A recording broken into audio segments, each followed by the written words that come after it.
तत्सत्परब्रह्मणे नमः।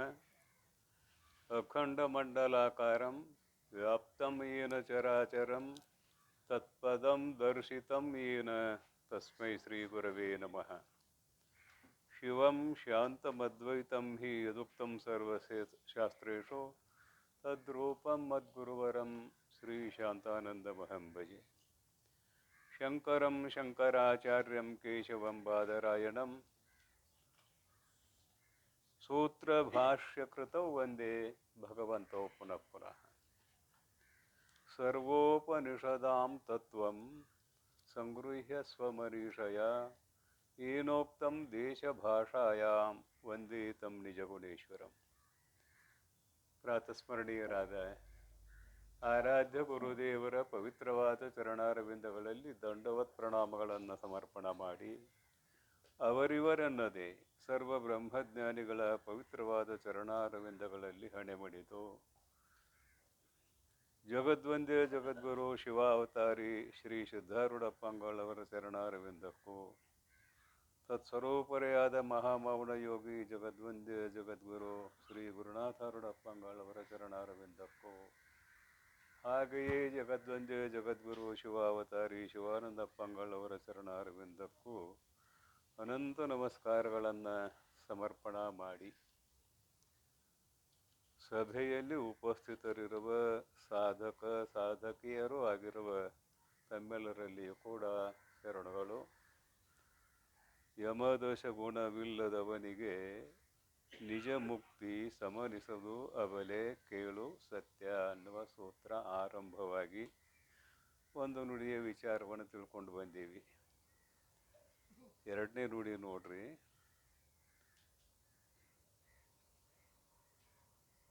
ಇದು ಪರಮಾರ್ಥವು, ಇಂತು ಇದು ಧರ್ಮವು, ಇದು ಶೇವ್ಯವು, ಇದು ಪರಹಿತವು, ಇದು ಸಮುಚಿತ, ಇದು ನೀತಿ ಮತವೆನಲ್ ಅಖಿಲಾತ್ಮರೊಳು ನುಡಿಯುವುದು ಸತ್ಯವು ಎನಿಪುದು ಅಂಗನೆ ಕೇಳು.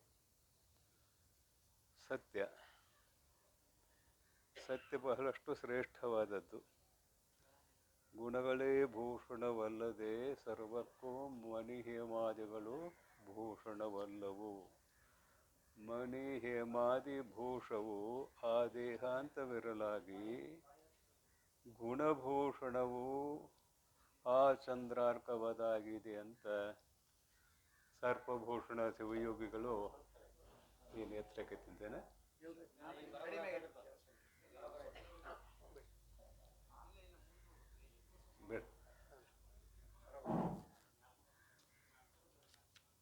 ಆ ಚಂದ್ರಾರ್ಕವದಾಗಿದೆ ಸರ್ಪನ್ನಾಚಾರ್ಯರು.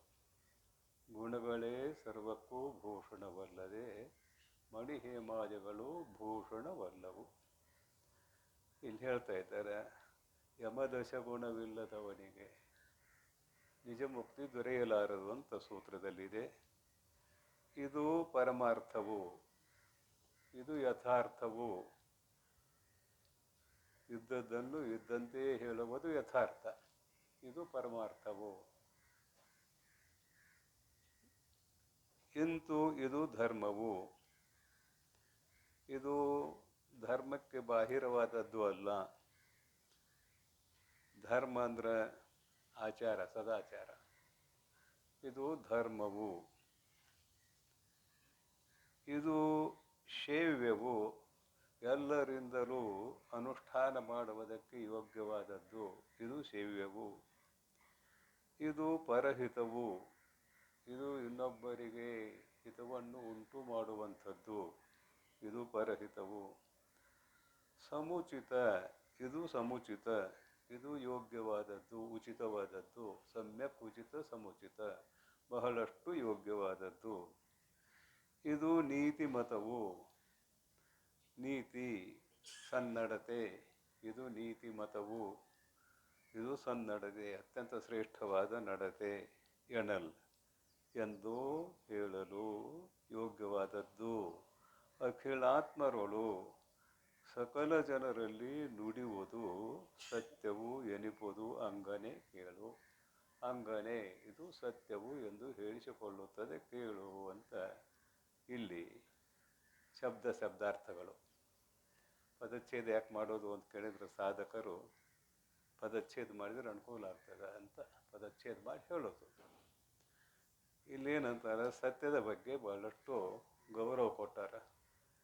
ಸತ್ಯಂ ಬ್ರೂಯಾತ್ ಪ್ರಿಯಂ ಬ್ರೂಯಾತ್ ನ ಬ್ರೂಯಾತ್ ಸತ್ಯಂ ಅಪ್ರಿಯಂ ಪ್ರಿಯಂ ನಾನೃತಂ ಬ್ರೂಯಾತ್ ಏಷ ಧರ್ಮ ಸನಾತನ ಅಂತ ಒಂದು ಶ್ಲೋಕ ಕೇಳಿ ಬರ್ತದೆ.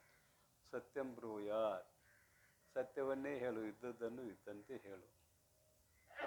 ಪ್ರಿಯಂ ಬ್ರೂಯಾತ್, ಅದಕ್ಕೆ ಇನ್ನೊಂದು ಏನು ಹೇಳ್ತಾರೋ, ಆ ಸತ್ಯವು ಪ್ರಿಯವಾಗಿರಬೇಕು, ಅಪ್ರಿಯವಾಗಿರಬಾರ್ದು. ಸತ್ಯ ಇದೆ, ಅದನ್ನು ಹೇಳುವುದರಿಂದ ಹಾನಿ ಆಗುವಂಗಿದ್ರೆ ಅದು ಅಪ್ರಿಯವಾಗ್ತದೆ. ಅಪ್ರಿಯವಾದ ಸತ್ಯವನ್ನು ಹೇಳಬೇಡ. ಸತ್ಯಂ ಬ್ರೂಯಾತ್ ಪ್ರಿಯಂ ಬ್ರೂಯಾತ್ ನ ಬ್ರೂಯಾತ್, ಅದು ಪ್ರಿಯವಾಗಿರಬೇಕು. ನ ಬ್ರೂಯಾತ್ ಸತ್ಯಂ ಅಪ್ರಿಯಂ, ಸ್ಪಷ್ಟಪಡಿಸ್ತಾರೆ. ಅಪ್ರಿಯವಾದ ಸತ್ಯವನ್ನು ಹೇಳಲಿಕ್ಕೆ ಹೋಗಬೇಡ. ಲೌಕಿಕ ಉದಾಹರಣೆ ನೀವು ಯಾವುದನ್ನಾರ ಜೋಡಿಸ್ಬಿಡ್ರಿ. ಇದ್ದದ್ದನ್ನು ಇದ್ದಂತೆ ಹೇಳಿದಾಗ ಒಬ್ಬರಿಗೆ ಹಾನಿ ಆಗುವಂತೆ ಇದ್ದರೆ ಅದನ್ನು ಹೇಳುವುದಕ್ಕೆ ಹೋಗಬೇಡಿರಿ. ಸತ್ಯಂ ಬ್ರೂಯಾತ್ ಪ್ರಿಯಂ ಬ್ರೂಯಾತ್ ನ ಬ್ರೂಯಾತ್ ಸತ್ಯಂ ಅಪ್ರಿಯಂ. ಇನ್ನು ಪ್ರೀತಿಗೆ ಪಾತ್ರವಾಗಿದೆ ಅಂತ ಹೇಳಿ ಸುಳ್ಳು ಹೇಳಕ್ಕೆ ಹೋಗಬೇಡ. ಪ್ರಿಯಂಚನ ಅನೃತಂ ಬ್ರೂಯಾತ್, ಇನ್ನೊಬ್ಬರಿಗೆ ಸಂತೋಷಪಡಿಸುವುದಕ್ಕಾಗಿ ಸುಳ್ಳು ಹೇಳುವುದಕ್ಕಾಗಿ ಹೋಗಬೇಡ. ಏಷ ಧರ್ಮ ಸನಾತನ, ಏಷ ಧರ್ಮ ಸನಾತನ, ಇದು ಸನಾತನವಾದ ಧರ್ಮವು. ಅನುದ್ವೇಗಕರಂ ವಾಕ್ಯಂ ಸತ್ಯಂ ಪ್ರಿಯಹಿತಂ ಚಯತ್, ಗೀತಾಚಾರ್ಯನು ಕೂಡ ಇನ್ನೊಬ್ಬರಿಗೆ ಉದ್ವೇಗವನ್ನು ಉಂಟು ಮಾಡಲಾರದ ಅನುದ್ವೇಗಕರಂ ವಾಕ್ಯಂ ಸತ್ಯಂ ಪ್ರಿಯಂ, ಅದು ಸತ್ಯವೂ ಆಗಿರಬೇಕು, ಪ್ರಿಯವೂ ಆಗಿರಬೇಕು. ಅದು ವಾಂಗ್ ತಪಸ್ಸು, ವಾಣಿ ತಪಸ್ಸು ಅಂತ ಹೇಳಿದ್ದಾರೆ. ಹೀಗಿರುವಾಗ ನಾವು ಸತ್ಯವನ್ನೇ ನುಡಿಯಬೇಕು ಅಂತ. ಒಂದು ವೇಳೆ ಸತ್ಯವನ್ನು ನುಡಿಯುವ ಸಂದರ್ಭದಲ್ಲಿ ಇನ್ನೊಬ್ಬರಿಗೆ ತೊಂದರೆ ಆಗುವಂತಿದ್ದರೆ ಆ ಸತ್ಯವನ್ನು ನುಡಿಯಲಿಕ್ಕೆ ಹೋಗಬೇಡ, ಮೌಢಿಯಾಗುವಂತ ಅದರ ಅರ್ಥ, ಮತ್ತೇನಲ್ಲ. ಹೀಗೆ ಸತ್ಯದ ಬಗ್ಗೆ ಬಹಳಷ್ಟು ವ್ಯಾಖ್ಯಾನ ಮಾಡಿ ಎಡವಿಡದಿಹ ಸತ್ಯಜಂ ತಪಮುಂಟೆ, ಇವರೇ ಕೇಳ್ಯಾರ ಕೈವಲ್ಯ ಪದ್ಧತಿಯಲ್ಲಿ. ಎಡವಿಡದಿಹ ಸತ್ಯಜಂ ತಪಮುಂಟೆ. ಹರಿಶ್ಚಂದ್ರ ಮಹಾನುಭಾವ ಯಾವಾಗ ಆಗೋಗಿದೆ ಅನ್ನೋದು ಗೊತ್ತಿಲ್ಲ. ಸತ್ಯದಲ್ಲಿ ಹರಿಶ್ಚಂದ್ರ, ಧರ್ಮರಾಜನೂ ಸತ್ಯವನ್ನು ಹೇಳಿದ ಕರೆ ಒಂದು ಪ್ರಸಂಗದಲ್ಲಿ ಮಿಥ್ಯೆಯನ್ನು ಹೇಳಬೇಕಾಯಿತು. ದ್ರೋಣಾಚಾರ್ಯ ಅಶ್ವತ್ಥಾಮೋ ಹತಃ ಗಜಕುಂಜರ, ಗಜಕುಂಜರ ಅನ್ನೋದು ಮರೆ ಮಾಡಿದ ಕೃಷ್ಣ. ಅಶ್ವತ್ಥಾಮೋ ಹತಃ ಅಷ್ಟ ಉಳಿಸ್ತ. ಕೃಷ್ಣನ ದಯಾಟ, ಯಾಕಂದ್ರೆ ಭೂಭಾರ ಇಳಿಸಕ್ಕೆ ಬಂದಿದ್ದ, ಮತ್ತೇನಿಲ್ಲ. ದ್ರೋಣಾಚಾರ್ಯ ಧರ್ಮರಾಜನ ಈ ಧ್ವನಿಯನ್ನು ಕೇಳ್ತಾನ, ಆದರೂ ಕೂಡ ಪ್ರತ್ಯಕ್ಷ ಕೇಳಿ ನೋಡಬೇಕು ಅಂತ ಆಸೆ ಬಂತು. ದ್ರೋಣಾಚಾರ್ಯ ಧರ್ಮರಾಜನ ಕೇಳಿದ ನೇರವಾಗಿ, ಅಶ್ವತ್ಥಾಮ ಹತ ಆದೇನು, ಸತ್ತೇನು? ಹೌದು ಅಂತ. ಅದೊಂದು ಸುಳ್ಳು ಹೇಳಿದ್ದಕ್ಕೆ ನರಕ ದರ್ಶನ ಆಯ್ತು ಅವನಿಗೆ. ಅದೊಂದೇ ಒಂದು ಸುಳ್ಳು ಹೇಳಿದ್ದಕ್ಕೆ. ಈ ದುರ್ಯೋಧನಾದಿಗಳು ವೀರಮರಣವನ್ನು ಹೊಂದಿ ಸ್ವರ್ಗದಲ್ಲಿದ್ದರು. ಮಜೆ ಹೆಂಗೈತೆ ನೋಡ್ರಿ. ದುರ್ಯೋಧನಾದಿಗಳು ಸಾಕಷ್ಟು ದುಷ್ಟರು, ಆದರೆ ಕ್ಷತ್ರಿಯನಿಗೆ ಯುದ್ಧ ಭೂಮಿಯಲ್ಲಿ ಮರಣ ಆದರೆ ಆತನಿಗೆ ಸ್ವರ್ಗವು ಸಹಜವಾಗಿ ಪ್ರಾಪ್ತವಾಗುತ್ತದೆ. ಧರ್ಮರಾಜ ಅಲ್ಲಿ ಹೋಗಿ ನೋಡ್ತಾನೆ, ದುರ್ಯೋಧನಾದಿಗಳು ಅಲ್ಲಿ ಕೊಡ್ತಿದ್ದಾರೆ. ನನ್ನ ಅಣ್ತಾಮ್ರ ಎಲ್ಲಿ ಹೋದ್ರಂತಾನೆ ಅವ. ಮಹಾಭಾರತ ಕಥೆನ ನನ್ನ ತಮ್ರು ಎಲ್ಲಿ ಹೋದರು. ಅದಕ್ಕಾಗಿ ಮೊದಲು ಆತನಿಗೆ ಒಂದು ಸುಳ್ಳು ಹೇಳಿದ್ದಕ್ಕೆ ನರಕ ನೋಡಿ ಇಚ್ಛೆ ಬಂತು ಅಂತ. ಯಾಕಂದ್ರೆ ಅಲ್ಲಿ ಅರ್ಜುನ, ಭೀಮ, ನಕುಲ, ಸಹದೇವ ಯಾರೂ ಇರಲಿಲ್ಲ, ದುರ್ಯೋಧನಾದಿಗಳಿದ್ರು. ನನ್ನ ಅಣ್ಣ ತಮ್ಮಂದಿರು ಎಲ್ಲಿದ್ದಾರೆ ಅಂದ್ರೆ ಅವ್ರು ನರಕದಲ್ಲಿದ್ದಾರೆ. ಹಾಗಾದ್ರೆ ನಾ ಅಲ್ಲೇ ಹೋಗಿ ಅಂದ್ರೆ ಅಣ್ಣ ತಮ್ಮಂದಿರಲ್ಲಿ ಎಂತಹ ಬಾಂಧವ್ಯ ಇಟ್ಟುಕೊಂಡಿದ್ದ ಧರ್ಮರಾಜ ಅಂತ. ನಾನು ಅಲ್ಲೇ ಹೋಗ್ತೇನೆಂದಾಗ ನಮ್ಮ ಧರ್ಮ ಹೇಳ್ತಾನೆ, ಅದು ನೀನು ನೋಡೋದಕ್ಕೆ ಯೋಗ್ಯವಲ್ಲ, ಅದು ಯೋಗ್ಯವೋ ಅಯೋಗ್ಯವೋ, ನನ್ನ ಅಣ್ಣ ತಮ್ಮಂದಿರು ಎಲ್ಲಿ ಇದ್ದಾರೆ ನಾನು ಅಲ್ಲಿ ಹೋಗುತ್ತೀನಿ. ಇದನ್ನ ಬರ್ತಾರೆ, ಮಹಾಭಾರತ ಬರುತ್ತೆ. ಒಂದು ಸುಳ್ಳು ಹೇಳಿದ್ದಕ್ಕೆ ನರಕಕ್ಕೆ ಹೋಗಬೇಕಾಯ್ತು, ನರಕ ದರ್ಶನ ಆಯಿತು. ಮುಂದೆ ಇವನ್ನು ನೋಡಿದ್ರಿಂದ ಆ ಭೀಮ, ಅರ್ಜುನ, ನಕುಲ, ಸಹದೇವ ಅವರು ಕೂಡ ಉದ್ಧಾರ ಆದರು, ಎಲ್ಲರೂ ಸ್ವರ್ಗಕ್ಕೆ ಬಂದರು ಅಂತ ಮುಂದಿನ ಕತೆ ಬಿಡ್ರಿ. ನಾವು ಎಷ್ಟು ಸುಳ್ಳು ಹೇಳ್ತೇವೆ, ಏನು ಮಾಡ್ತೇವೋ, ಎಷ್ಟು ದಿನ ನರಕದಾಗ ಇರಬೇಕು? ಸ್ವಲ್ಪ ವಿಷಯಕ್ಕೆ ಸುಳ್ಳು ಹೇಳ್ತೇವೆ, ಸ್ವಲ್ಪ ವಿಷಯಕ್ಕೆ ಸುಳ್ಳು ಹೇಳ್ತೇವೆ. ಅದ್ರ ಮೇಲೆ ನಾವು ಇಲ್ಲಿಂದ ಹೋದ ಮೇಲೆ ನೇರವಾಗಿ ಯಮಧರ್ಮನ ಲೋಕಕ್ಕೆ ಹೋಗೋರು. ಅಯಂ ಲೋಕಃ ಪರಹ ಇತಿ ಮಾನಿ ಪುನಃ ಪುನಃ ಮೇ ವಶಂ ಆಪದ್ಯತೆ ಅಂತ ಯಮಧರ್ಮ. ಇಂಥವರೆಲ್ಲರೂ ಮತ್ತೆ ಮತ್ತೆ ನನ್ನ ಲೋಕಕ್ಕೆ ಬರ್ತಾರಪ್ಪ ಮಾರಾಯ. ನನ್ನ ಯಮಧರ್ಮ ಲೋಕದ ದಾರಿ ಹೇಗಿದೆ ಅಂತ ಕೇಳಿದರೆ ಯಾವಾಗಲೂ ಗೀಜಿ ಗೀಜಿ ಗೀಜಿ ಅಂತಿರ್ತದೆ. ಅಷ್ಟು ಬರ್ತಾ ಇದ್ದಾರೆ ಅನ್ನುವಂಥ ಮಾತನ್ನು ಹೇಳ್ತಾರೆ. ಸತ್ಯ ಭಾಳ ಬೆಲೆ ಉಳ್ಳದ್ದು ಅಂತ ಅಭಿಪ್ರಾಯ. ಹರಿಶ್ಚಂದ್ರ ಮಹಾನುಭಾವ ಸತ್ಯಕ್ಕೆ ಕಟ್ಟು ಬಿದ್ದು, ಅದು ಎಲ್ಲಿ ಸ್ವಪ್ನದಲ್ಲಿ ಆಡಿದ ಮಾತನ್ನು ಜಾಗೃತ ಅವಸ್ಥೆಯಲ್ಲಿ ಅನುಷ್ಠಾನ ಮಾಡಿದ ಮಹಾನುಭಾವ ಹರಿಶ್ಚಂದ್ರ ಭೂಪ. ಎಷ್ಟೆಲ್ಲ ಕಷ್ಟಪಟ್ಟರೂ ಕೂಡ ವಿಶ್ವಾಮಿತ್ರ ಭಾಳ ಕಷ್ಟಪಟ್ಟ, ಇವನು ಸುಳ್ಳು ಮಾತಾಡಿಸೇ ತೀರಬೇಕು ಅಂತ. ಅವನು ಒಂದೂ ಮಾತು ಸುಳ್ಳು ಆಡಲಿಲ್ಲ, ಸತ್ಯವನ್ನೇ ಆಡಿ ಗೆದ್ದ ಅಂತ ಅಭಿಪ್ರಾಯ. ಅಶ್ವಮೇಧ ಸಹಸ್ರಾಣಿ ಸತ್ಯಂ ಚ ತುಲಯಾಧೃತಂ ಅಶ್ವಮೇಧ ಸಹಸ್ರಸ್ಯ ಸತ್ಯಂ ನಾತಿರಿಚ್ಯತೆ ಸತ್ಯಂ ಅತಿರಿಚ್ಯತೆ. ಇನ್ನೊಂದು ಶ್ಲೋಕ ಬರೆದ್ರು. 1000 ಅಶ್ವಮೇಧ ಯಾಗಗಳನ್ನು ಮಾಡಿದಾಗ ಯಾವ ಪುಣ್ಯವೂ ಬರುತ್ತದೆಯೋ ಸತ್ಯವನ್ನು ಆಡುವುದರಿಂದ ಅದಕ್ಕಿಂತಲೂ ದೊಡ್ಡ ಪುಣ್ಯ ಬರುತ್ತದೆ ಅಂತ ಬರೆದ್ದಾರೆ. ಅದು ಸತ್ಯಕ್ಕೆ ಎಷ್ಟು ಬೆಲೆ ಇದೆ ಅನ್ನುವ ಅಭಿಪ್ರಾಯ. ಇದ್ದದ್ದನ್ನು ಇದ್ದಂತೆ ಹೇಳುವುದು, ಇನ್ನೊಬ್ಬರಿಗೆ ಹಾನಿಯಾಗುವಂತೆ ಇದ್ದರೆ ಮೌನಿಯಾಗಿ ಇರುವುದು, ಅಷ್ಟೇ, ಮತ್ತೇನಿಲ್ಲ. ಅಲ್ಲಿ ಮಾತಾಡ್ಲಿಕ್ಕೆ ಹೋಗಬಾರ್ದು. ನನಗೆ ಗೊತ್ತಿಲ್ಲ ಅಂತ ಹೇಳಿ ಸುಳ್ಳಾಕತಿ, ಮಾತಾಡ್ಲಿಕ್ಕೆ ಹೋಗ್ಬಾರ್ದು. ಅದಕ್ಕೆಲ್ಲ ರೂಪಕ್ಕೆ ಮಾಡ್ತೇವೆ. ಏನು ರೂಪಕ್ಕೆ ಮಾಡ್ತೇವೆ? ನೋಡಿದವಾಗ ಹೇಳಕ್ಕೆ ಬರೋದಿಲ್ಲ, ಹೇಳ್ದವಾಗ ನೋಡೋಕೆ ಬರೋದಿಲ್ಲ. ಅವೆಲ್ಲ ಸುಮ್ಮನೆ ರೂಪಕ್ಕೆ ಮಾಡಿ ಮನೋರಂಜನೆ ಮಾಡ್ತೇವೆ ಅಷ್ಟೇ. ಅಲ್ಲಿ ಮೌನಿಯಾಗಿ ಇರುವುದೇ ಯೋಗ್ಯ ಅಂತ ಅಭಿಪ್ರಾಯ. ಅದಕ್ಕೆ ಎರಡನೇ ಗುಣ ಏನಂತಾರೆ? ಒಂದನೇ ಗುಣ ಅಹಿಂಸೆ, ಎರಡನೇ ಗುಣ ಸತ್ಯ. ಬರೋದು ನೋಡ್ರಿ, ಇದು ಪರಮಾರ್ಥವು, ಇದು ಯೋಗ್ಯವಾದದ್ದು, ಯಥಾರ್ಥವಾದದ್ದು. ಇಂತು ಇದು ಧರ್ಮವು, ಇದು ಧರ್ಮವನ್ನು ಮೀರಿದ್ದು ಅಲ್ಲ. ಇದು ಸೇವ್ಯವು, ಎಲ್ಲರಿಂದ ಅನುಷ್ಠಾನ ಮಾಡಲಿಕ್ಕೆ ಯೋಗ್ಯವಾದದ್ದು, ಸೇವ್ಯವು. ಇದು ಪರಹಿತವು, ಇದು ಇನ್ನೊಬ್ಬರಿಗೆ ಹಿತವನ್ನು ಉಂಟು ಮಾಡುವಂಥದ್ದು. ಇದು ಸಮುಚಿತ, ಅತ್ಯಂತ ಶ್ರೇಷ್ಠವಾದದ್ದು, ಉಚಿತವಾದದ್ದು, ಯೋಗ್ಯವಾದದ್ದು. ಇದು ನೀತಿಮತವು, ಇದು ನೀತಿಮತ. ನೀತಿ ಇಲ್ಲದೆ ಹೋದರೆ ಅಂತಃಕರಣ ಶುದ್ಧಿ ಆಗೋದಿಲ್ಲ. ನೀತಿ ಇದ್ದರೆ ಈ ಕೆಳಗೆ ಬಂದಿದೆ ಗ್ರಂಥ, ಸಗುಣ ಯೋಗಕ್ಕೆ ಬಂದಿದೆ, ನಿರ್ಗುಣ ಯೋಗ ಮುಗಿದಿದೆ. ಇದು ನೀತಿ ಮತವು ಎನ್ನಲು ಒಪ್ಪಿಕೊಳ್ಳಲು ಅಖಿಲಾತ್ಮರೊಳು ಎಲ್ಲರಲ್ಲಿ ನುಡಿಯುವುದು ಸತ್ಯ, ಎಲ್ಲರಲ್ಲಿ ಸತ್ಯವನ್ನೇ ಹೇಳುವುದು. ನುಡಿಯುವುದು ಸತ್ಯವು, ಎನಿಪುದು ಅಂಗನೆ ಕೇಳು ಎಲೆ ಸ್ತ್ರೀಯಳೇ, ಇದು ಸತ್ಯವೆಂದು ಹೇಳಿಸಿಕೊಳ್ಳುತ್ತದೆ. ಏಕಾಗ್ರವಾಗಿ ಕೇಳು.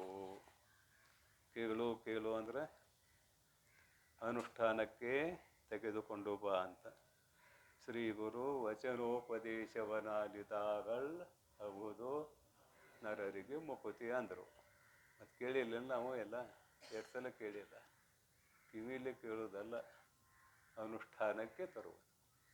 ನಮ್ಮ ಜೀವನದಲ್ಲಿ ಏನೇ ಕಷ್ಟ ಬಂದರೂ ಕೂಡ ಸುಳ್ಳು ಆಡಲಾರೆನು, ಸತ್ಯವನ್ನೇ ನುಡಿಯುತ್ತೇನೆ ಅಂತ ಅನುಷ್ಠಾನಕ್ಕೆ ತರೋದು. ಕತಿಗಿತಿ ಬೇಡ, ಮುಂದೆ ಹೋಗೋಣ. ಅವು ಕತಿ ಹೇಳೋಕೆ ಅಷ್ಟೇ, ಅವನು ಮತ್ತೊಂದು ಅವು ನೆನಪಾಗ್ತದೆ, ಹೊಂದುಗಡೆ ಆಗುವಂಥವು ಅವು ಬೇಡ.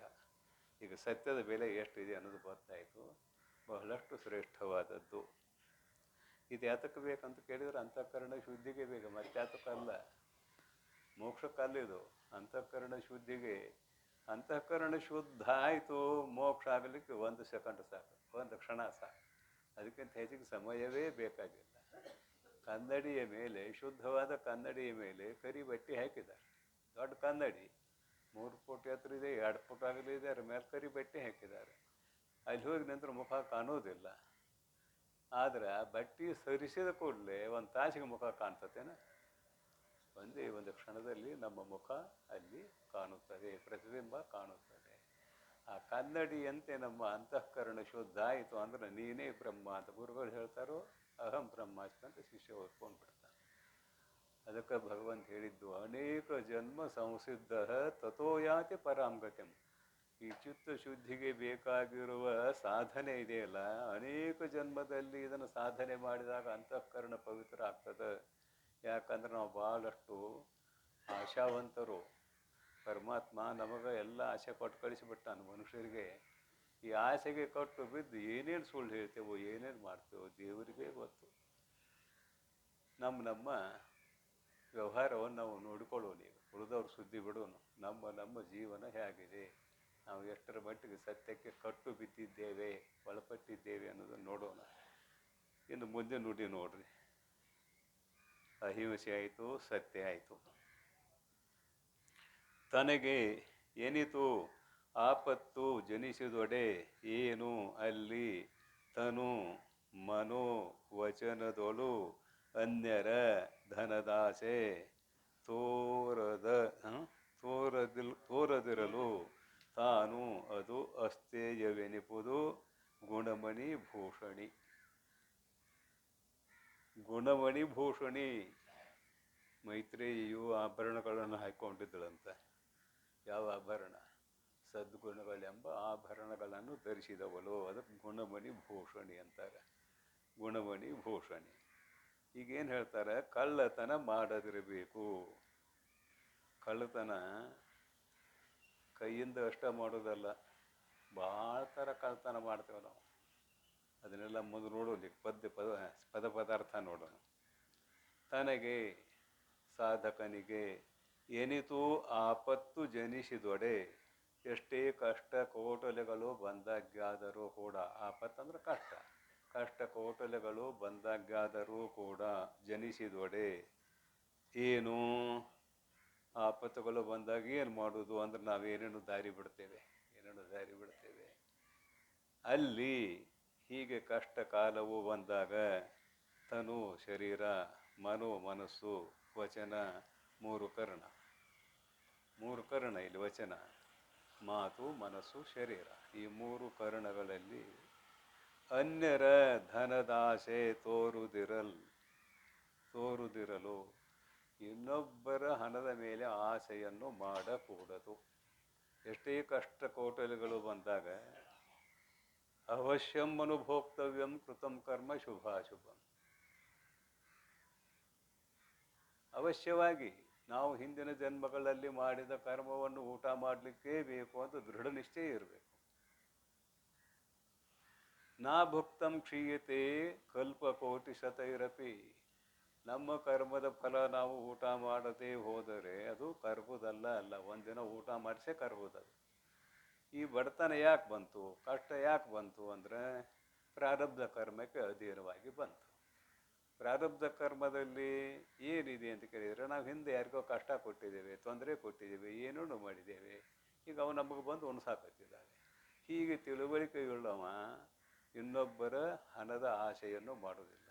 ಏನು ಮಾಡಿ ಅವರ ಹಣ ನನಗೆ ಬರುವಂತೆ ಮಾಡಲಿ, ಏನು ಕಳ್ತನ ಮಾಡಲು, ಅಥವಾ ಏನಾರು ಅವನು ಹಾಡೆ ಹೊಗಳೆ ಇದ್ದದ್ದೊಂದು ಇಲ್ಲದ್ದೊಂದು ಹೇಳಿ ಅವನ ಹತ್ರ ದುಡ್ಡು ಇಸ್ಕೊಂಬರಲು, ಇಂಥದ್ದು ಯಾವುದನ್ನು ಮಾಡಲಿಕ್ಕೆ ಹೋಗಬಾರದು. ಆದರೆ ಅದು ಅಷ್ಟೇ ಆಗೋದಿಲ್ಲ, ಅದು ಒಂದು ರೀತಿ ಕಳ್ಳತನ. ಹಾಗೆ ಕಳ್ಳತನ ಅನ್ನೋದಕ್ಕೆ ಒಂದು 4 ಮಾತು ಇಲ್ಲಿ ಬಳಸಿ ಮುಂದೆ ಹೋಗೋಣ. ಇನ್ನೊಬ್ಬರ ಹಣವನ್ನು ಮಣ್ಣಿನಂತೆ ಯಾವ ನೋಡ್ತಾನ, ಆ ಕಣ್ಣು ಕಳ್ಳತನದಿಂದ ಕೂಡಿಲ್ಲ.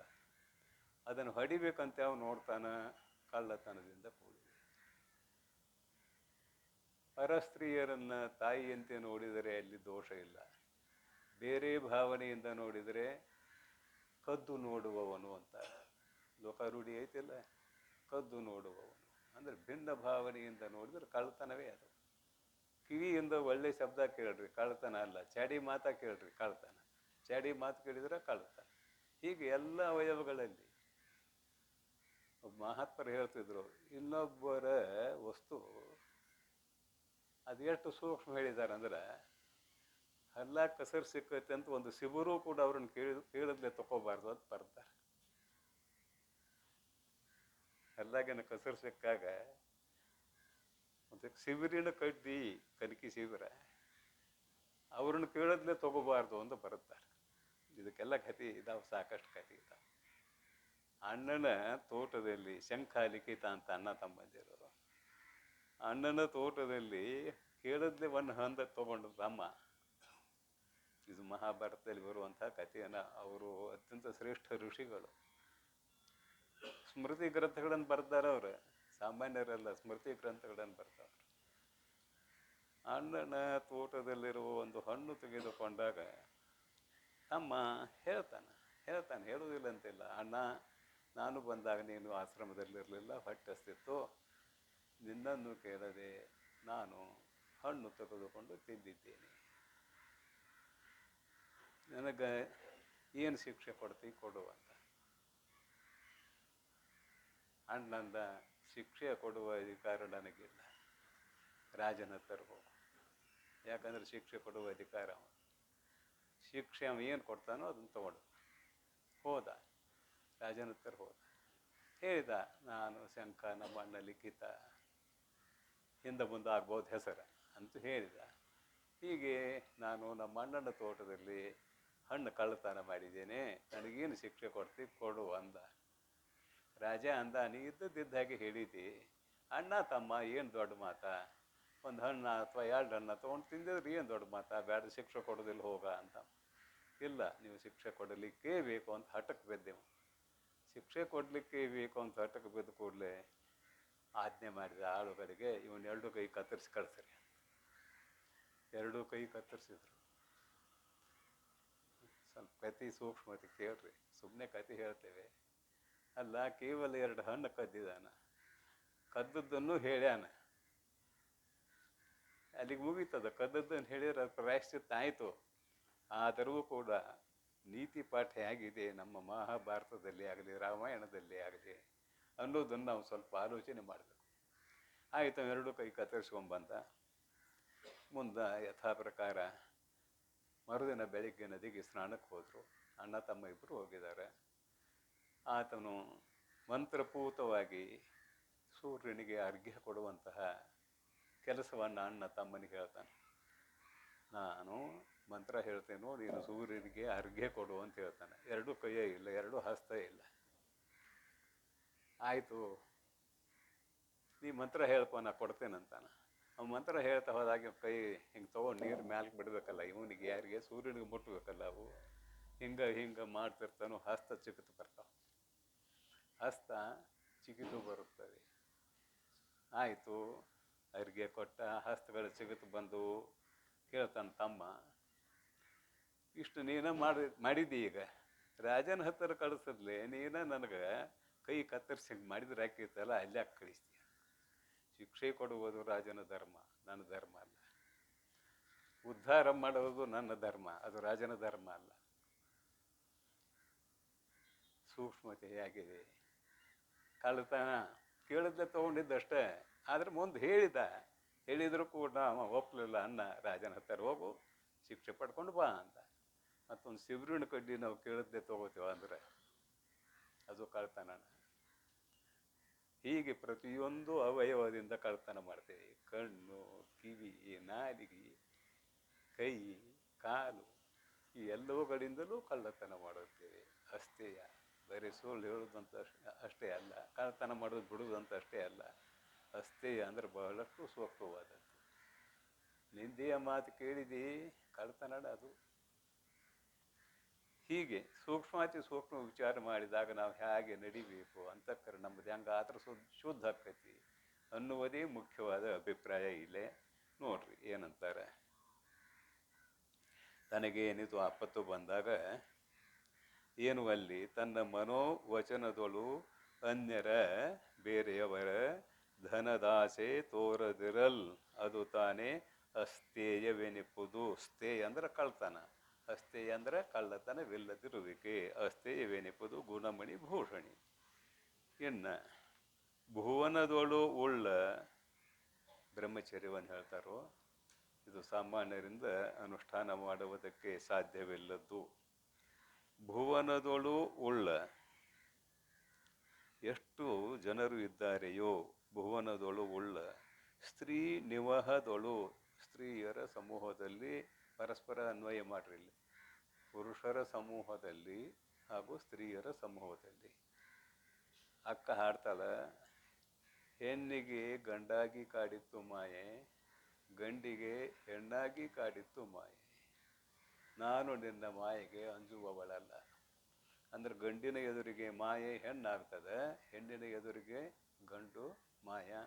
ಹೀಗೆ ವಿರುದ್ಧ, ಹೆಣ್ಣಿನ ಎದುರಿಗೆ ಗಂಡು ಮಾಯ, ಗಂಡಿನ ಎದುರಿಗೆ ಹೆಣ್ಣು ಮಾಯ. ಅಂದರೆ ಇಲ್ಲಿಬ್ಬರಿಗೂ ಅನ್ವಯ ಮಾಡ್ಬೇಕು ನಾವು.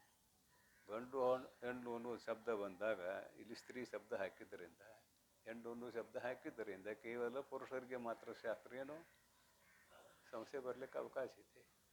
ಅದಕ್ಕಾಗಿ ಗಂಡಿಗೆ ಹೆಣ್ಣು ಮಾಯೆ, ಹೆಣ್ಣಿಗೆ ಗಂಡು ಮಾಯೆ. ಅಕ್ಕನ ಮಾತು ಭಾಳ ಹೊಂದಾಣಿಕೆ ಹಾಕುವಂಥದ್ದು ಇದು ಸಂದರ್ಭ.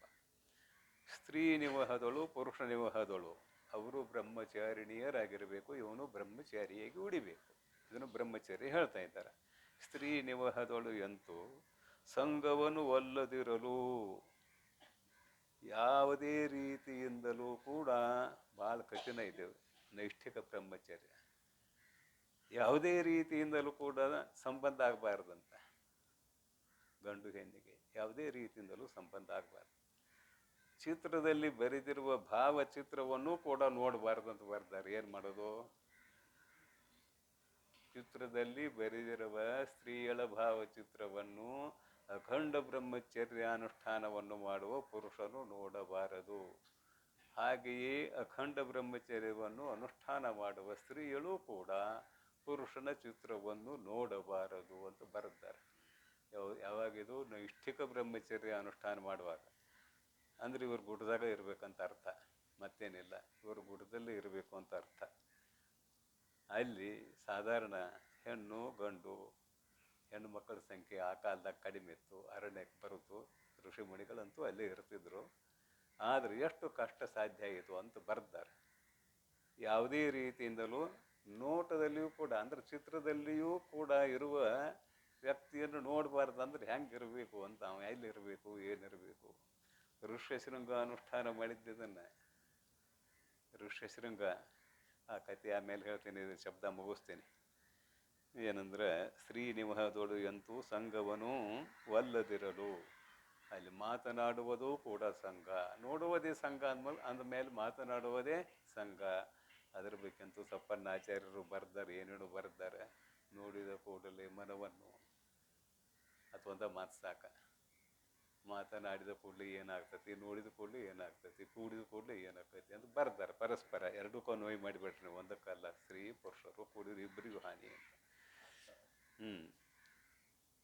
ಸಂಘವನ್ನು ಒಲ್ಲದಿರುತ್ತಿರಲ್ ಅದು ತಾನೇ ಯುವತಿ. ಯುವತಿ ಬಗ್ಗೆ ಹೇಳಿ ಆಗೈತಿ. ಎಲ್ಲ ಯುವತಿ, ಅದು ತಾನೇ ನೀನರಿ ಬ್ರಹ್ಮಚರ್ಯವೆನಿಪದು. ಇದಕ್ಕೆ ಬ್ರಹ್ಮಚರ್ಯ ಅನುಷ್ಠಾನ ಅಂತ ಕರೀತಾರೆ. ಬ್ರಹ್ಮಚರ್ಯವೆನಿಪದು ಸಾಧ್ಯವೇ ನೋಡು ಸಾಮಾನ್ಯ ಜನಕ್ಕಿದು, ಸಾಮಾನ್ಯ ಜನರಿಗೆ ಇದು ಸಾಧ್ಯವೇ ನೋಡು ಅಂತ. ಋಷ್ಯಶೃಂಗನಿಗೆ ವಿಭಾಂಡಕ ಋಷಿಯ ಮಗ ಋಷ್ಯಶೃಂಗ. ಋಷ್ಯಶೃಂಗ ಅಂದ್ರೆ ಅದು ಅವನ ಕತೆ. ಇಲ್ಲೊಂದು ಕೊಂಬಿತ್ತವು, ತೊಗಲ್ಗೊಂಬ. ತೊಗಲ್ಗೊಂಬ ಅಂದ್ರೆ ಗೊತ್ತಿತ್ತು, ರೈತರಿಗೆ ಗೊತ್ತಿರುವಂಥದ್ದು. ತೊಗಲ್ಗೊಂಬ ಅಲ್ಲಾಡ್ತದೆ, ಅವಗೊಂದು ಕೊಂಬಿತ್ತು, ಅದಕ್ಕೆ ಋಷ್ಯಶೃಂಗ ಅಂತ. ಅವ ಜಿಂಕೆಯ ಹಟ್ಟಿಯಿಂದ ಹುಟ್ಟಿದ್ದ ಋಷ್ಯಶೃಂಗ. ಸಾಕು ಜಿಂಕೆ ವಿಭಾಂಡಕ ಮುನಿಯು ಎಲ್ಲಿ ಹೋಗ್ತಾನೆ ಅಲ್ಲಿ ಹೋಗ್ತಿತ್ತದ ಹೆಣ್ಣು ಜಿಂಕೆ. ಅವನು ನದಿಗೆ ಹೋದ್ರೆ ನದಿಗೆ ಹೋಗಿತ್ತು, ಹೂವು ತರಕ್ಕೆ ಹೋದ್ರೆ ಹೂವು ತರಕ್ಕೆ ಹೋಗ್ತಿತ್ತು, ಗಡ್ಡಿ ಗೆಣಸು ಮುತ್ರ ತರಕ್ಕೆ ಹೋದ್ರೆ ಅಲ್ಲಿ ಹೋಗಿತ್ತು. ಅದೊಂದು ದಿನ ಸ್ನಾನ ಮಾಡುವ ಸಂದರ್ಭದಲ್ಲಿ ಋಷ್ಯಶೃಂಗನಿಗೆ ದೇವಲೋಕದ ಅಪ್ಸರೆಯರು ಬಂದು ಸ್ನಾನ ಮಾಡುವಂತಹ ಸನ್ನಿವೇಶ ಕಾಣ್ತದೆ. ಆವಾಗ ಮನಸ್ಸು ವಿಕಾರ ಹೊಂದದ, ಮನಸ್ಸು ವಿಕಾರ ಹೊಂದಿ ವೀರ್ಯ ಸ್ಖಲನ ಆಗ್ತದೆ. ವೀರ್ಯ ಸ್ಖಲನ ಆಯ್ತಂದ್ರೆ ಅದು ಕೆಳಗೆ ಬೀಳೋದಲ್ಲ, ಸ್ಖಲನ ಅಂದರೆ ಬೀಳೋದು. ಆ ಸಂದರ್ಭದಲ್ಲಿ ಆ ಜಿಂಕೆ ಕೆಳಗೆ ನೀರು ಕುಡಿತಿತ್ತು, ಅದು ಜಿಂಕೆಯ ಹೊಟ್ಟೆಯಲ್ಲಿ ಪ್ರವೇಶ ಆಯಿತು. ವಿಜ್ಞಾನ ತಂದು ಇಲ್ಲಿ ತರ್ಕ ಮಾಡಕ್ಕೆ ಹೋಗ್ಬೇಡ್ರಿ. ಕಥೆಯ ಅಭಿಪ್ರಾಯ ಏನು ಅನ್ನೋದು ಮುಖ್ಯ ಇರ್ತದೆ. ಇಲ್ಲಿ ವಿಜ್ಞಾನ ತೊಗೊಂಡು ಬಂದು ಹೊಟ್ಟೆಗೆ ಹೋದ್ರೆ ಜಂಗ್ ಮಗು ಆಗ್ತೈತಿ, ಹಾಗೆ ಹೀಗೆ ಇದು ಕುತರ್ಕ ಆಗ್ತೈತಿ. ಕತೆ ಹೇಳುವ ಅಭಿಪ್ರಾಯ ಏನು ಅಂತ ಕೇಳಿದ್ರೆ ಮುಂದೆ ಹೇಳ್ತೇನೆ ಅದ್ರ ಬಗ್ಗೆ. ಮುಂದದು ಜಿಂಕೆ ಗರ್ಭವತಿ ಆಯಿತು, ಗಂಡು ಮಗುವಿಗೆ ಜನ್ಮ ಕೊಟ್ಟಿತು. ವಿಭಾಂಡಕ ಮುನಿ ನಿಶ್ಚಯ ಮಾಡಿದ, ಈ ಮಗುವಿಗೆ ಸ್ತ್ರೀ ದರ್ಶನವೇ ಆಗಬಾರದು. ತನ್ನ ಆಶ್ರಮದಲ್ಲಿ ಹೊರಗೆ ಕಟ್ಟುನಿಟ್ಟಾಗಿ ಕಾಂಪೌಂಡ್ ಇತ್ತು, ಎಲ್ಲ ಇತ್ತು. ನೋ ಎಂಟ್ರಿ, ಯಾರಿಗೆ? ಹೆಣ್ಣು ಮಕ್ಕಳಿಗೆ ಪ್ರವೇಶವಿಲ್ಲ, ಬರೆದು ಬಿಟ್ಟಿದ್ದ. ಹೆಣ್ಣು ಮಕ್ಕಳಿಗೆ ಪ್ರವೇಶವಿಲ್ಲ. ಋಷ್ಯಶೃಂಗ ಹಾಗೆ ಬೆಳೆದ. ತಂದೆ ಆತನ ಜೋಪಾನ ಮಾಡಿದ, ದೊಡ್ಡ ಮಾದ. ಸ್ತ್ರೀ ಅನ್ನುವಂತಹ ವ್ಯಕ್ತಿ ಜಗತ್ತಿನಲ್ಲಿ ಇದೆ ಅನ್ನೋದೇ ಗೊತ್ತಾಗಲಿಲ್ಲ. ಎಲ್ಲರೂ ತನ್ನಂತೆ ಗಂಡು ಮಕ್ಕಳೇ ಗಂಡು ಮಕ್ಕಳೇ ಅಂತ ಬೆಳೆದ. ಗಂಡು ಮಕ್ಕಳೇ ಅಂತ ಬೆಳೆದ. ಹೆಣ್ಣು ಮಕ್ಕಳು ಇದ್ದಾರೆ ಅನ್ನುವುದೇ ಗೊತ್ತಾಗಲಿಲ್ಲ ಅಂತ ಕತೆ ಹೇಳಕತ್ತೇನೆ, ಮತ್ತೇನಿಲ್ಲ. ಹಾಗೂ ಇರಲಿಕ್ಕೆ ಸಾಧ್ಯ ಏನು ಅಂತ ಕೇಳಿದ್ರೆ ಸಾಧ್ಯ. ಯಾಕೆ? ವಿಭಾಂಡಕ ಋಷಿ ಹಾಗೆ ಬೆಳೆಸಿಬಿಟ್ಟವ. ಮುಂದಾಯಿತು ರೋಮಪಾದರ.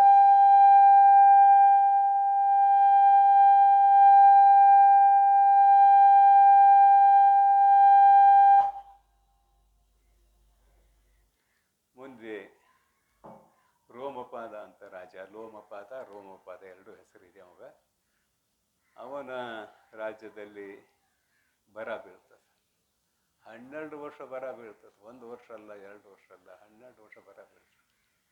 ಆಗ ಶಾಸ್ತ್ರಜ್ಞರು, ಜ್ಯೋತಿಷ್ ಶಾಸ್ತ್ರಜ್ಞರು ಅಂತಾರೆ, ರಾಜನ ಕೇಳ್ತಾನೆ, ಏನು ಇದ್ರ ಪರಿಹಾರ ಹೇಗೆ ಅಂತ ಕೇಳಿದಾಗ, ವಿಭಾಂಡಕ ಮುನಿಯ ಪುತ್ರನಾಗಿರುವ ಋಷ್ಯಶೃಂಗನನ್ನು ಕರೆಸಿಕೊಂಡವನ ಪಾದ ನಮ್ಮ ರಾಜ್ಯದಲ್ಲಿ ಊರಿದರೆ ಮಳೆಯಾಗ್ತದ.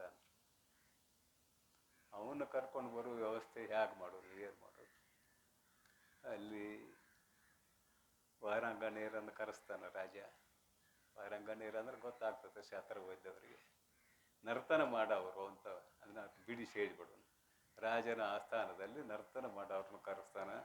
ಅದರಾಗ ಭಾಳ ಜಾನಿಯಾಗಿರುವಂತಹ ಹಿರಿಯಳನ್ನು ಕೇಳ್ತಾನೆ, ಋಷ್ಯಶೃಂಗನನ್ನು ಏನಾದರೂ ಮಾಡಿ ಇಲ್ಲಿ ಕರ್ಕೊಂಡು ಬರಬೇಕು.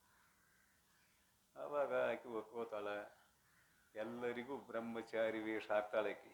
ತನ್ನ 4 ಜನ ಸಹಪಾಠಿಗಳಿಗೆ ಬ್ರಹ್ಮಚಾರಿ ವೇಷ ಹಾಕಿ ಒಂದು ನಾಮೆಯನ್ನು ತಯಾರು ಮಾಡಿ, ಅದರಲ್ಲಿ ಒಂದು ಆಶ್ರಮವನ್ನು ತಯಾರು ಮಾಡಿ, ಎಲ್ಲ ವ್ಯವಸ್ಥೆ ಮಾಡಿಕೊಂಡು ಋಷ್ಯಶೃಂಗ ಅಥವಾ ವಿಭಾಂಡಕ ಮುನಿ ಎಲ್ಲಿದ್ದಾನೋ ಅಲ್ಲಿಗೆ ಹೋಗ್ತಾರೆ ಅವರು.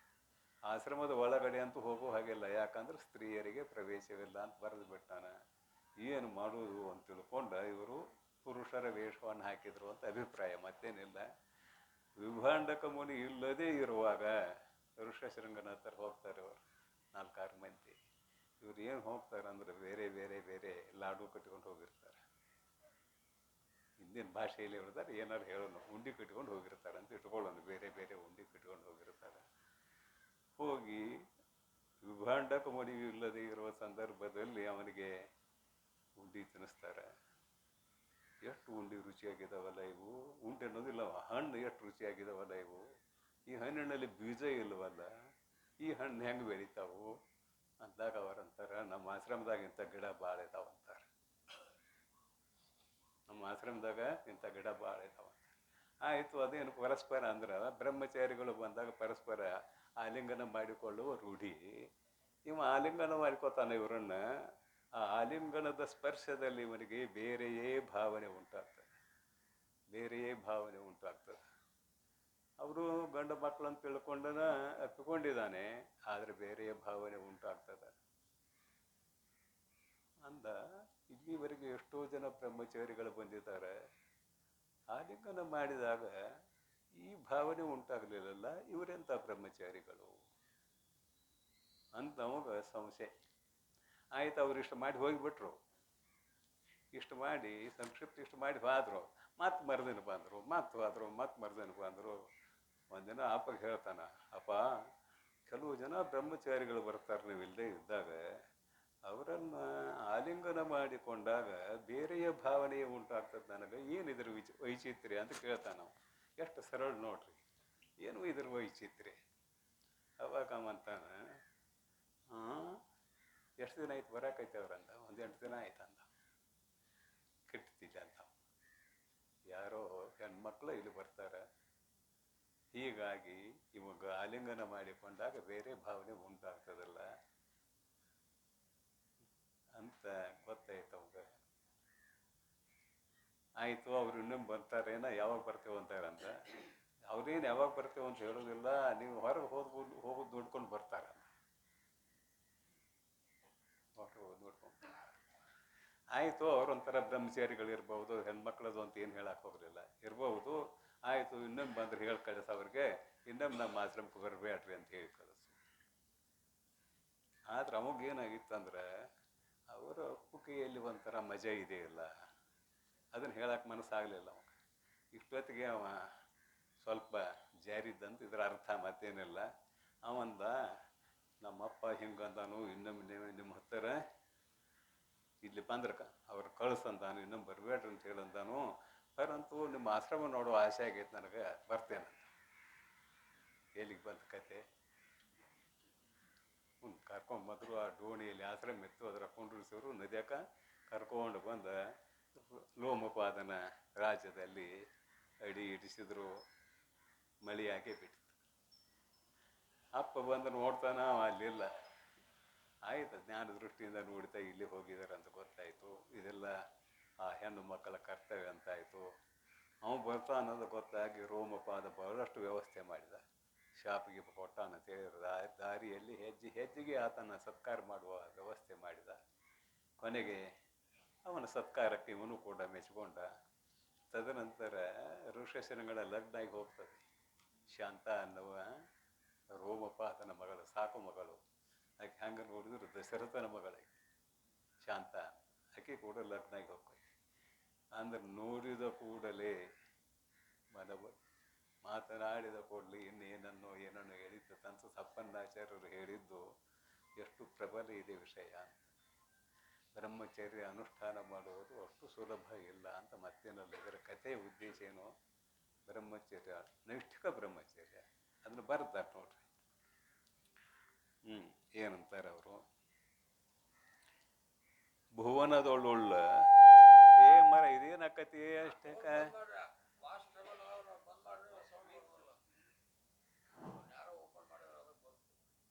ಭುವನದೊಳ್ಳುಳ್ಳ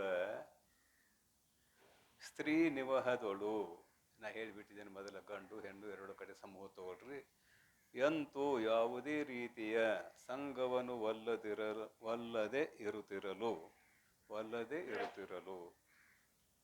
ಮೊದಲು ಹೇಳಿಯಾಗೈತೆ ಇದ್ರ ಬಗ್ಗೆ. ಭಾವಚಿತ್ರದಲ್ಲಿ ಇರುವ ಫೋಟೋ ನೋಡಬಾರ್ದು ಅಂತ ಅಭಿಪ್ರಾಯ. ಮತ್ತೇನ ಇದು ತಾನೇ ಯುವತಿ,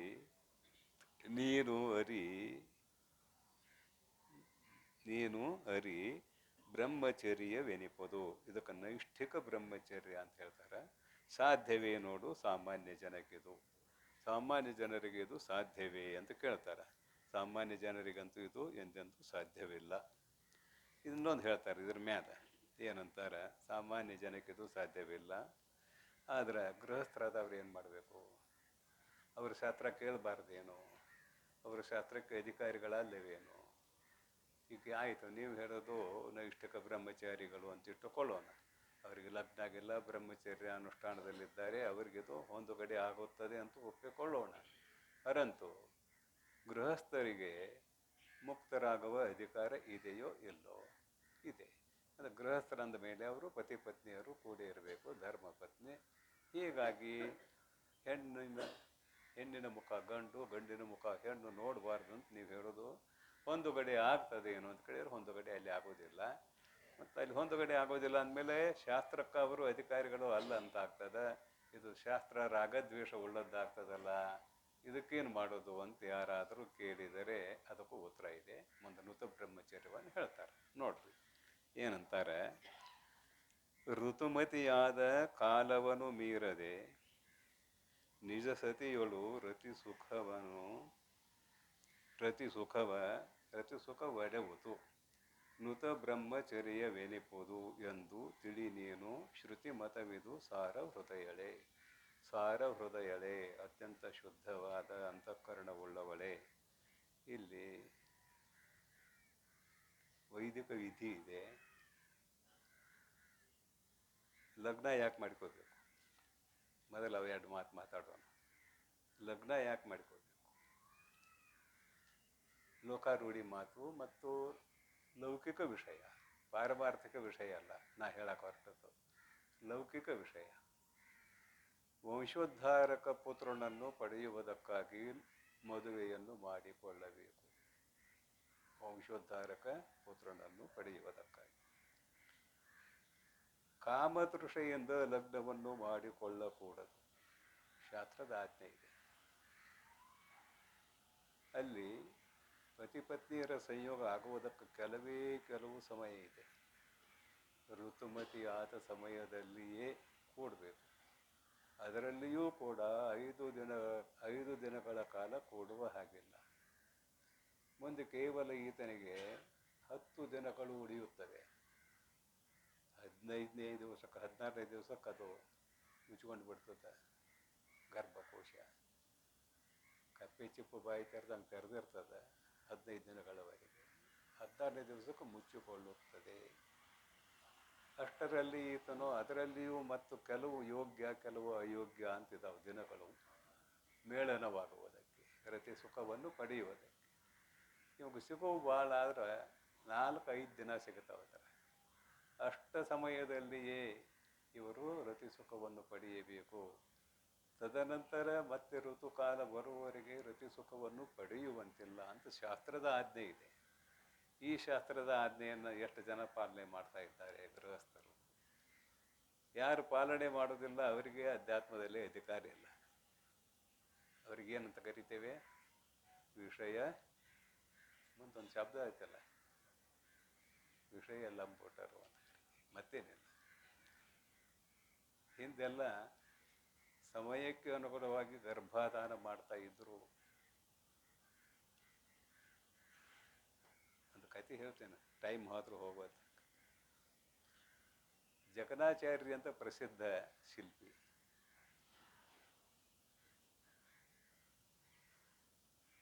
ಅವಾಗ ಸಂಶಯ ಬಂತು ತನ್ನ ಹೆಂಡತಿಯ ಮೇಲೆ. ಸಂಶಯ ಬಂದು ಅವ ಮನೆ ಬಿಟ್ಟು ಹೋಗಿಬಿಡ್ತಾನೆ. ಯಾಕೆ ಸಂಶಯ ಬಂತು? ಶಾಸ್ತ್ರ ನಡೆದಿದೆ. ಇಲ್ಲಿ ಬ್ರಹ್ಮಚರ್ಯದ ಬಗ್ಗೆ ಹೇಳಬೇಕಾಗಿದೆ. ನಾನು ಧರ್ಮಶಾಸ್ತ್ರಕ್ಕೆ ಅನುಗುಣವಾಗಿ ವೈವಾಹಿಕ ಜೀವನ ಇರಬೇಕು ಅಂತ ಹೇಳಬೇಕಾಗಿದೆ. ಗರ್ಭಾಧಾನ ಮಾಡುವಾಗಲೂ ಕೂಡ ಸಮಯಕ್ಕೆ ಅನುಗುಣವಾಗಿ ಗರ್ಭಾಧಾನ ಮಾಡ್ತಾ ಇದ್ದಾರೆ ಅವರಂತ ಒಂದು ಮಾತು ಬಳಸಿದ್ದೇನೆ. ಅದೊಂದು ಸಂದರ್ಭದಲ್ಲಿ ಏನಾಯಿತು ಅಂತ ಕೇಳಿದ್ರೆ, ಆ ಊರಾಗ ರಾಜ ಇದ್ದ. ರಾಜನ ಆಸ್ಥಾನಕ್ಕೆ ಬೇರೆ ರಾಜ ಬರುವ ಸಂದರ್ಭ ಬಂತು. ಬೇರೆ ರಾಜ ಬಂದಿದ್ದಾನೆ. ಆಸ್ಥಾನದಲ್ಲಿರುವಂತಹ ಭರತನಾಟ್ಯ ಮಾಡುವ ಕಲಾವಿದರಲ್ಲಿ ಪ್ರಧಾನಳಾದ ಹೆಣ್ಣು ಮಗಳಿಗೆ ಅನಾರೋಗ್ಯ ಆಗಿತ್ತು. ಈ ಜಕಣಾಚಾರ್ಯ ಧರ್ಮಪತ್ನಿ ಭರತ ನಾಟ್ಯದಲ್ಲಿ ಬಹಳಷ್ಟು ನಿಪುಣೆಯಾಗಿದ್ದಳು. ಇದು ರಾಜನಿಗೆ ಗೊತ್ತಿತ್ತು. ರಾಜ ಆಕೆಯನ್ನು ಬರಮಾಡಿಕೊಂಡ. ದಾಸರ ಸೇವಕರ ಮುಖಾಂತರ ಕರೆಸಿಕೊಂಡು ಕಾರ್ಯಕ್ರಮ ಆಯೋಜನೆ ಮಾಡಿದ. ಆಕೆ ನರ್ತನ ಮಾಡ್ಯಾಳು. ಇದು ಜಕಣಾಚಾರ್ಯಗೆ ಗೊತ್ತಾಯಿತು. ಅವ್ನು ಗೊತ್ತೇ ಇರಲಿಲ್ಲ. ಆಕೆ ಬಹಳಷ್ಟು ಭರತನಾಟ್ಯದಲ್ಲಿ ಜಾನೆ ಅನ್ನೋದು ಗೊತ್ತೇ ಇರಲಿಲ್ಲ. ಅವ್ನು ಬರೀ ಶಿಲ್ಪಶಾಸ್ತ್ರದಲ್ಲೇ ಮುಳುಗಿದವ. ಶಿಲ್ಪಶಾಸ್ತ್ರದಲ್ಲೇ ಮುಳುಗಿದವ. ನಮಗೇನಾಯಿತು, ರಾಜನ ಆಸ್ಥಾನಕ್ಕೆ ಹೋಗಿದ್ದಾಳೆ ಅಂತ ಗೊತ್ತಾದ್ಕೊಳ್ಳೆ, ಆಯಿತು ಏನಾದದ್ದಾಗಲಿ ಅಂತ. ಗರ್ಭಾಧಾನ ಮಾಡುವಾಗಲೂ ಕೂಡ ಅವರು ಸಮಯಕ್ಕೆ ಅನುಗುಣವಾಗಿ ಮಾಡ್ತಿದ್ರು ಅನ್ನೋದು ಹೇಳಕ್ಕೆ ಹೊರಟಿದ್ದೀರಿ, ಮತ್ತೇನಿಲ್ಲ. ಮುಂದೆ ಅವ ಅಷ್ಟಕ್ಕೆ ಸಂಶಯ ವ್ಯಕ್ತ ಮಾಡಿಕೊಂಡ. ಆ ಸಮಯಕ್ಕೆ ಅವನ ಹೆಂಡತಿ 3 ತಿಂಗಳ ಗರ್ಭಿಣಿ ಇದ್ದಳು. ಅವನ ಹೆಂಡತಿ ಹೊರಗೆ ಹೋಗಿಬಿಟ್ಟ. ಹೊರಗೆ ಹೋದಂತ ಪೂರ ಹೊರಗೆ ಹೋಗಲಿಲ್ಲ. ಹೋಗಿ ಮತ್ತೆ ಜನನ ಕಾಲದ ಸಮಯ ಬಂದಾಗ ಮತ್ತು ಊರಿಗೆ ಬಂದ. ಅಂದ್ರೆ 1-2 ದಿನ ಮೊದಲಂತ ಇಟ್ಕೊಳ್ರಿ. ಹಾಗೆಲ್ಲ ಹಿಂದಿನ ಹಾಗೆ ದವಾಖಾನೆ ವಗೈರೆ ಇರಲಿಲ್ಲ. ಹೆರಿಗೆಯನ್ನು ಮಾಡಿಸುವ ಹೆಣ್ಣು ಮಕ್ಕಳಿಗೆ ಏನಂತಾರೆ, ಸೋಲ್ಗಿತ್ತಿ ಅಂತ ಕರೀತಾರೆ. ಆಯಿತು, ಇಷ್ಟ ಸಮಯಕ್ಕೆ ಗರ್ಭದಿಂದ ಮಗು ಹೊರಗೆ ಬರಬೇಕಂತ ಅವಾಗ ನಿಶ್ಚಯ. ಯಾಕಂದ್ರೆ ಗರ್ಭಧಾನ ಮಾಡಿದಾಗ ಯಾವ ಸಮಯ ಆತನು ಇಟ್ಟುಕೊಂಡಿದ್ದನೋ ಆ ಸಮಯಕ್ಕೆ ಅನುಗುಣವಾಗಿ ಇಷ್ಟೇ ಸಮಯಕ್ಕೆ ಗರ್ಭದಿಂದ ಶಿಶು ಹೊರಗೆ ಬರಬೇಕು. ಅದರ ಪರೀಕ್ಷೆಗೆ ಬಂದ 3 ಲಿಂಬಿಕಾಯಿ ಕೊಟ್ಟ ಸೋಲ್ಗಿತ್ತಿ ಕೈಯಾಗ.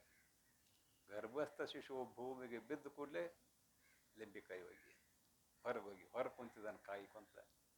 ಧಾರಾ ಪಾತ್ರೆ ಕಟ್ಟಿಕೊಂಡು ಅದರ ಹಣಿ ಎನಿಸುತ್ತ ಹೊರಗೆ ಕೊಡ್ತಿದ್ದಾನೆ. ಅದೆಲ್ಲ ಹಳೆ ಕಾಲದ ಕತೆ. ಧಾರಾ ಪಾತ್ರೆ ಅಂದ್ರೆ ಏನು, ದೇವ್ರ ತಲೆ ಮೇಲೆ ಕಟ್ಟಿರ್ತಾರೆ ಈಶ್ವರಲಿಂಗದಲ್ಲಿ, ಹನಿ ಹನಿ ಹನಿ ಬೀಳ್ತಿರ್ತದೆ. ಆಗ ಕೈಯನ್ನು ಗಡಿಯಾರ ಅದು ಇಲ್ಲದ ಸಮಯ ಅದು.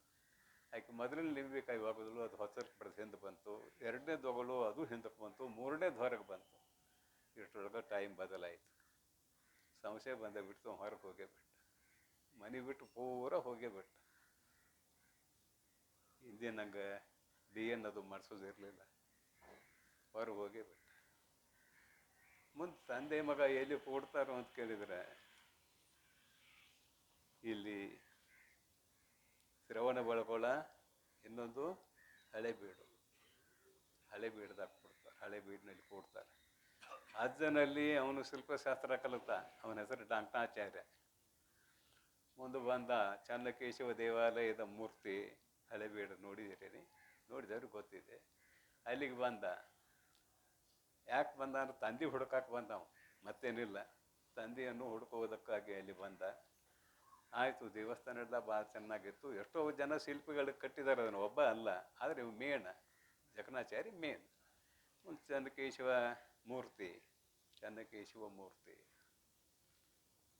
ಮೂರ್ತಿ ನೋಡಿದ.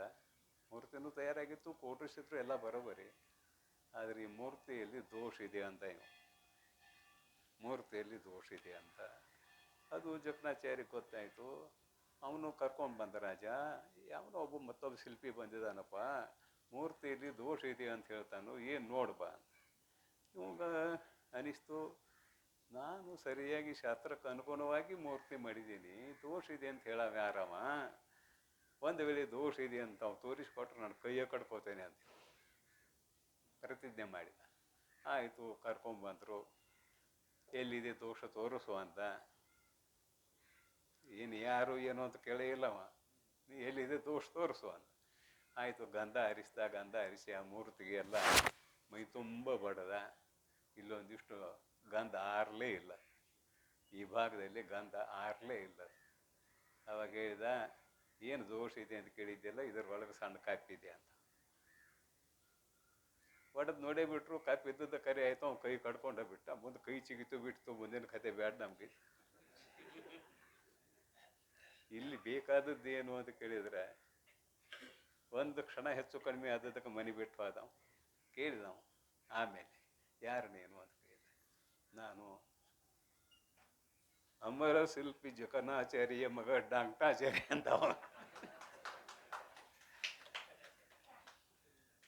ಅವಾಗ ಯಾರು ಕಲಿಸಿದ್ರು ನನಗೆ ಶಿಲ್ಪಶಾಸ್ತ್ರ?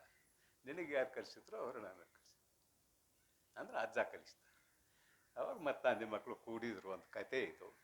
ಅಂದ್ರೆ ಎಷ್ಟು ಸೂಕ್ಷ್ಮ ಇದೆ ಅಂತ ಹೇಳಕತ್ತಿದ್ದೇನೆ ನಾನು. ಗರ್ಭಾಧಾನ ಮಾಡುವಾಗಲೂ ಕೂಡ ಅವರು ಸಮಯಕ್ಕೆ ಅನುಗುಣವಾಗಿ ಗರ್ಭಾಧಾನ ಮಾಡುತ್ತಿದ್ದರು.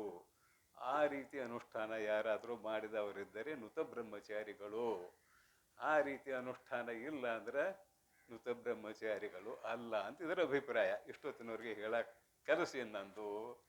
ನುತ ಬ್ರಹ್ಮಚರ್ಯವೂ ಅಷ್ಟೇ ಕಷ್ಟ ಇದೆ, ನೈಷ್ಠಿಕ ಬ್ರಹ್ಮಚರ್ಯವನ್ನಂತೂ ಅನುಷ್ಠಾನ ಮಾಡಲಿಕ್ಕೆ ಆಗೋದಿಲ್ಲ.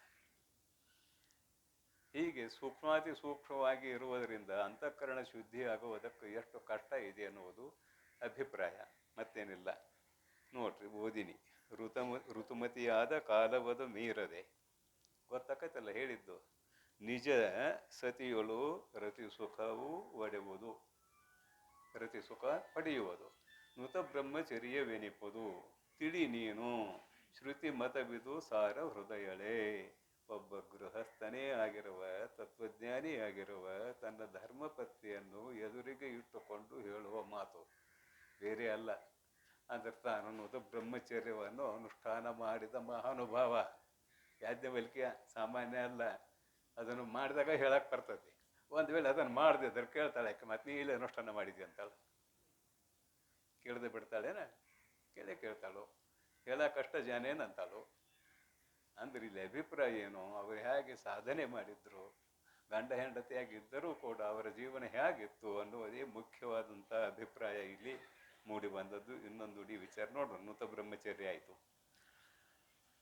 ಏನಂತಾರೆ, ಸಾಧಕನಾದವನು ಹೇಗಿರಬೇಕು ಅಂತ ಇಲ್ಲಿ ಗೃಹಸ್ಥರಿಗೂ ಕೂಡ ಅಧಿಕಾರಿ ಇದೆ. ನೂತ ಬ್ರಹ್ಮಚರ್ಯ ಅನುಷ್ಠಾನವನ್ನು ಯಾರು ಯಾರು ಮಾಡಿಕೊಂಡು ಬಂದಿದ್ದಾರೆಯೋ ಅವರೆಲ್ಲರಿಗೂ ಶಾಸ್ತ್ರದಲ್ಲಿ ಅಧಿಕಾರಿ ಇದೆ. ಆಗಿನ ಶಾಸ್ತ್ರವನ್ನು ಈಗ ಹೊಂದಿಸೋದು ಅಷ್ಟು ಸುಲಭ ಇಲ್ಲ ನಾವು. ಹಾಗೆಲ್ಲ ಅರಣ್ಯ ಸಾಕಷ್ಟು ಸಂಪದ್ಭರಿತವಾಗಿತ್ತು. ರಾಜ ಮಹಾರಾಜರು ಅವರಿಗೆ ಸಹಕಾರ ಕೊಡ್ತಿದ್ರು. ಅರಣ್ಯದಲ್ಲಿ ಸಾಕಷ್ಟು ಹಣ್ಣು ಹಂಪಲ ಗಡ್ಡೆ ಗೆಣಸು ಮೊದಲಾದವು ಸಿಗುತ್ತಿದ್ದವು. ಇಂದು ನಮ್ಮ ರಾಜಕಾರಣಿಗಳು ಎಲ್ಲ ಕಡೆ ರೆಸಾರ್ಟ ಸುಡುಗಾಡ ಸಂತಿ ಕಟ್ಟಿ ಅರಣ್ಯವನ್ನೇ ಹಾಳು ಮಾಡಿಟ್ಟಾರೆ. ಋಷಿಮಣಿಗಳು ಎಲ್ಲಿ ಹೋಗೋದಲ್ಲೇ ಅಲ್ಲಿ ಹೋದ್ರೆ ಉಪವಾಸ ಬಿದ್ದು ಸಾಯ್ಬೇಕಷ್ಟೇ ಇವು. ಅದಕ್ಕಾಗಿ ಆ ಕಾಲ ಬೇರೆ ಈ ಕಾಲ ಬೇರೆ. ನಾವು ಇಲ್ಲಿಯೇ ಇದ್ದುಕೊಂಡು ಸಾಧನೆ ಮಾಡಿದರೆ ಇನ್ನೂ ಎಷ್ಟೋ ಮುಂದಿನ ಜನ್ಮಗಳಲ್ಲಿ ಮನುಷ್ಯರಾಗಿ ಹುಟ್ಟಿ ಒಂದು ದಿನ ಗುರಿ ಮುಟ್ಟುತ್ತೇವೆ ಅನ್ನುವ ಸಮಾಧಾನಕರವಾದ ವಿಷಯ. ಇದೇ ಜನ್ಮದಲ್ಲಿ ಮುಕ್ತರಾಗ್ತೇವಂತಿಲ್ಲ, ಎಷ್ಟೋ ಜನ್ಮಗಳು ಕಳೀತವೆ. ಅನೇಕ ಜನ್ಮ ಸಂಸಿದ್ಧ ಅಂತ ಗೀತಾಚಾರ್ಯನು ಹೇಳಿದಂತೆ, ಒಮ್ಮೆ ಸರಿಯಾಗಿ ಈ ದಾರಿಗೆ ನಾವು ಬಂದದ್ದಾದರೆ, ಸರಿಯಾಗಿ ನಡೆದುಕೊಂಡದ್ದೇ ಆದರೆ ಬೇಗನೆ ಗುರಿ ಮುಟ್ತೇವೆ.